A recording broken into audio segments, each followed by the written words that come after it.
한덕수 국무총리의 이 권한대행의 탄핵 심판 선고가 윤 대통령 탄핵 심판에는 어떤 영향을 미칠까? 여기에 대해서 여러 해석들이 사실 나오고 있습니다. 어떤 이야기들인지 직접 한번 좀 들어보시죠.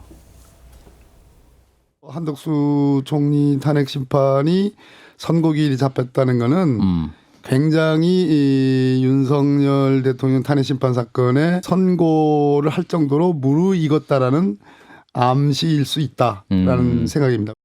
제가 생각할 때는 윤 대통령에 대한 그 평의가 앞으로 더 못 나가는 지점이 있어가지고 교착 상태에 빠져서 돌파구를 지금 찾지 못한 상태에서 다른 사건도 전혀 처리를 안 하고 있고, 이렇게 하면은 정치권에서의 어떤 압박이 더 심해질 수 있으니까 선고할 수 있는 상태에 이런 사건부터라도 빨리 처리하는 모양새를 보여주자. 완전히 대비되죠. 민주당 박범계 의원은 윤 대통령 탄핵 심판 선고를 할 정도로 무르익었다. 그렇기 때문에 먼저 한 것이다라는 얘기를 했고요. 아까 차진아 변호사죠. 이 학계에서 윤 대통령 탄핵 심판 돌파구를 찾지 못해서, 그러니까 의견이 분분해서, 그러니까 먼저 하고 나도 더 시간을 둬야 된다, 이런 이야기인 것 같아요. 두 사람의 의견에 어떻게 생각하시는지 먼저 호준석 대변인 말씀해 주시죠. 박범계 의원의 그 발언은 아마 이제 기대가 섞인, 좀 주관적인 기대가 섞인 것 같고, 네. 차진아 교수가 이제 좀 객관적인 어떤 추론인 것 같습니다. 물론 네. 다 추론입니다. 지금 제일 많이 이제 국민들께서 다 궁금해하시는데 왜 이렇게 늦춰지는 것이냐. 그렇죠. 제일 유력한 게 지금 저 두 가지입니다. 첫 번째는 지금 결론에 이르지 못하고 있기 때문에 큰 숙제를 못 풀고 있으니까 일단 작은 숙제 한덕수 총리 것부터 일단 하자, 네. 이런 그 결론에 도달했을 가능성. 두 번째는 뭔가 좀 헌재가 균형을 맞추기 위해서, 예컨대 윤 대통령 건에 대해서는 탄핵 인용을 하고 한덕수 총리는 뭐 기각하고 이렇게 하기 위해서 지금 이렇게 조율한 것 아니냐. 네. 그 두 번째 추론이 이제 그건데, 제가 보기에 이제 그 두 가지 큰 그 변수가 있습니다. 그 고려해야 될 조건이. 어떤 게 그게 있어요? 뭐냐? 첫 번째는 당초 예상했었던 것보다, 모든 국민들이 예상했던 것보다 일정이 늦춰지고 있다는 것이죠. 그렇죠. 그러니까 적어도 지난주에는 그 될 것으로 알았는데 또 늦춰지고 다음 주도 될지 안 될지 불투명하다라는 얘기거든요. 그렇게 나오고 자, 있죠. 그렇다면은 이것이 이제 헌법재판소에서 내부에서 주류를 이루는 재판관들이 원하는 대로 그 결론이 내려지지 않고 있다라는 것을 이제 반증하는 것이다라고 보는 것이 합리적인 추론인 것 같고요. 네. 두 번째는 이재명 대표 선고일인 26일보다는 앞서서 하자라는 것이 이제 강력한 희망이었을 것으로 보이는데, 그것이 이제 그 물 건너 갔다라는 얘기죠. 26일보다 앞서서 이루어지지 못하고 있다라는 것은, 그러니까 첫 번째 추론, 그러니까 지금 인용 결론에 도달하지 못하고 있다, 점점 어려워지고 있다라는 쪽으로 보는 것이 좀 더 객관적인 추론이 아닌가, 저는 그렇게 봅니다. 알겠습니다. 호준석 대변인의 추론은 지금 의견이 모아지지 않기 때문에 지금 이런 상황에 몰려 있고 언제 날지 모르겠다라고 얘기를 하시는데, 최 교수님께서는 동의하시는지, 교수님께서는 어떻게 보고 계십니까, 이 상황? 뭐 알 길이 없어요. 알 길은 없습니다. 진짜 아무도 없습니다. 정말 모르겠어요. 예. 저도 처음에는 당연히 인용이라고 생각했는데, 뭐 지금도 저는 그렇게 예측은 해요. 네. 예측합니다만 워낙 이제 사안이 복잡해지고 여권에서 바라는 대로 지금 되고 있는 거 아니에요. 순서는 적어도.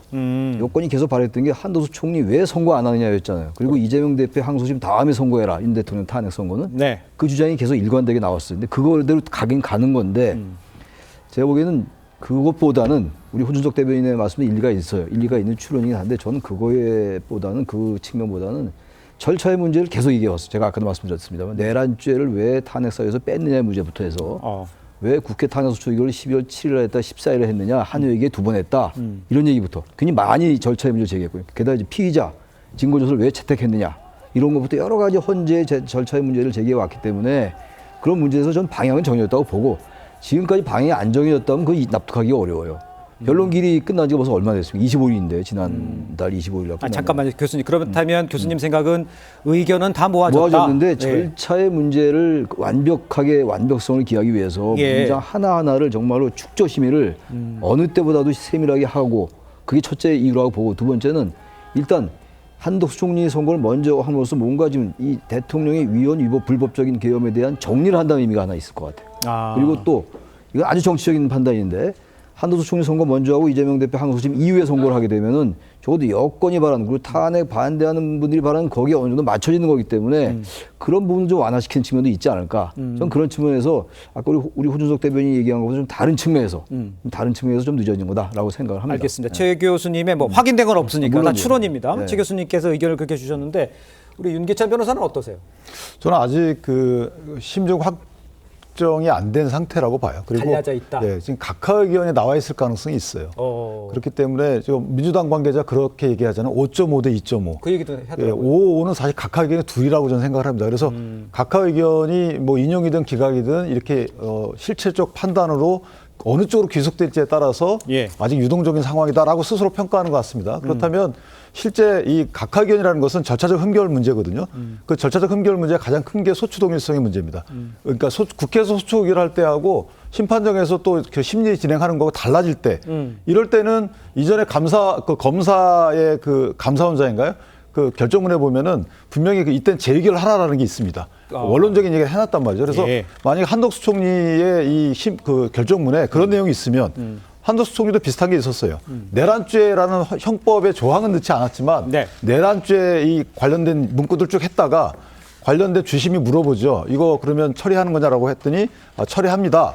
이렇게 했단 말이에요. 자, 그런 과정들이 만약에 절차적 위법성 문제로 설시가 된다면 대통령에서는 각하로 될 확률이 상당히 높아지는 거죠. 그러니까 그 부분 하나하고 비상계엄 관련된 요건 문제는 사실은 헌재에서 판단이 끝났다고 봅니다. 이 요건이 중대한 위법으로 판단될 가능성은 거의 없어요. 그렇다면 내란죄가 뒤따를 건데 내란죄는 한덕수 총리하고 사실 관련이 없기 때문에 저는 개인적으로 그 절차적 규정에 대한 헌재의 결정문에서 설시 이걸 보면 대통령의 결정문에 어느 정도 영향을 미칠지에 대한 뭐 바로미터가 나오지 않을까 이렇게 생각합니다. 알겠습니다. 그러니까 바로미터는 나와 있고 절차적 위법성으로 인해서 각하 의견도 있기 때문에 의견이 맞서고 있어서 지금 뒤로 밀리는 것이다. 이렇게 보시는 네, 거라는 그렇게 말씀이죠. 그러면 우리 그 조현삼 부의장께서는 의견이 모아졌다라고 보시는 상황입니까?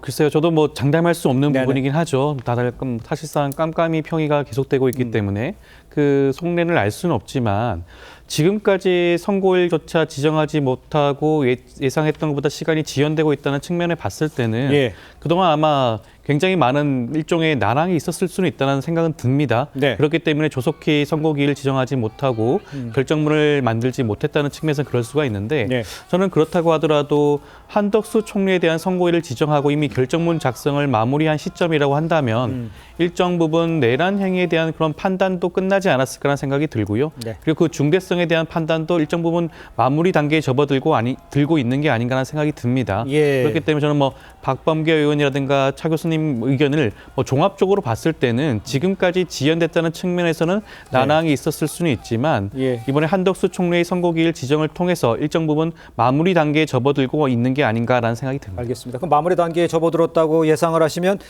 다음 주에는 나온다. 후반에는 나올 것이다. 말쯤에 주 후반쯤에 나올 나와야 것이다. 되지 않을까라는 생각이 듭니다. 알겠습니다. 자, 요거 하나만 좀 추가적으로 확인을 하죠. 그 윤 대통령 그 두 번째 공판기일에 출석하지 않기로 했어요. 뭐 공소 기각을 염두에 둔 뭐 행보다 이런 지적도 나오는데 요거는 어떻게 저희가 해석을 하면 좋겠습니까? 통상 공판 준비기일에는 피고인이 잘 안 나갑니다. 네. 뭐 경호 문제도 있고 하기 때문에 굳이 네. 공판기일에 나갈 이유가 없고 그다음에 지난번 공판기일에 출정했던 부분은 이제 구속 취소 신문이 있어서 나갔던 거고요. 예. 따라서 아마 공판기일에 나가지 않는 부분은 다들 예상했던 부분이다 이렇게 판단. 알겠습니다.